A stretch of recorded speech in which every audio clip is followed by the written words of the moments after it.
What's up, Panda Nation? Peter Von Panda here. Hey, want to do a unboxing and review in the shortest amount of time we've ever done at the Panda Research Institute. This is from HONGGE, and it's a 3-pack of charging blocks.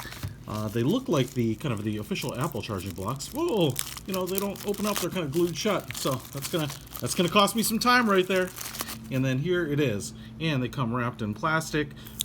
Probably the obvious difference is that that they have this little kind of kicked out fairing on the bottom almost.